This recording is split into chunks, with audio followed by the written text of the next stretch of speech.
terima kasih diajak Mas Bupati untuk panen raya.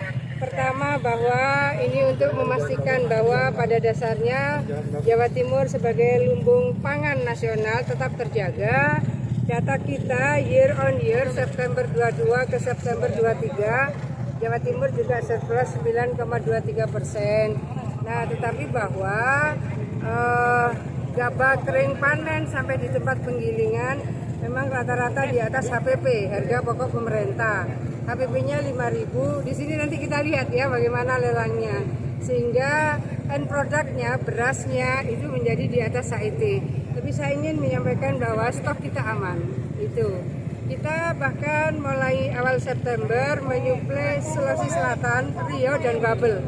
Selain 16 provinsi Indonesia Timur yang memang kita suplai hampir 80%.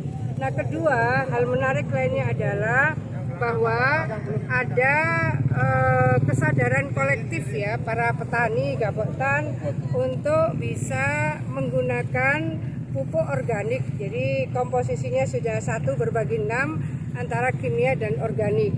Banyak sekali kelebihan-kelebihan dari penggunaan pupuk organik, antara lain hara tanah itu terjaga. Nah, proses untuk bisa pengolahan tanah, kalau dari kimia ke kimia, makin lama ya tanahnya makin mengeras dan kemudian haranya makin turun. Ada hal menarik bahwa di beberapa titik ketika menggunakan organik produksinya sempat turun. Ini tidak, malah naik.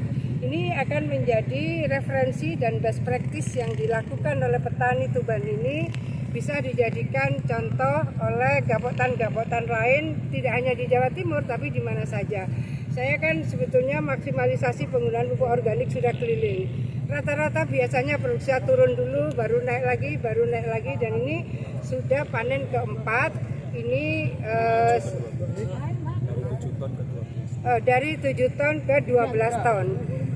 Pertama bahwa ketika menggunakan organik, operational cost-nya turun. Tetapi ternyata produktivitasnya meningkat. Jadi ada nilai tambah cukup signifikan yang bisa dirasakan oleh para petani. Jadi banyak sekali multiplier efek dari penggunaan organik dan kemudian peningkatan produktivitas, dan tentu adalah ekosistem alamnya akan terjaga. Saya rasa itu kawan-kawan, terima kasih. Semua saya rasa bisa menyampaikan pesan baik dari panen raya di sini. Ternyata ada loh format penggunaan pupuk organik yang nggak pakai turun. Biasanya produksinya turun dulu, baru naik. Ini langsung produksinya naik. Ya. Kenapa?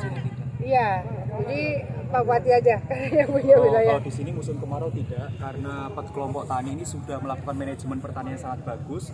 Salah satu memaksimalkan HIPA dari Bengawan Solo dialihkan di sini, sehingga di sini proses tanamnya 3 kali padi. Dan luar biasanya ini menggunakan pupuk organik yang tadi sudah disampaikan Gugup, dari 7 ton bisa ke 12 ton.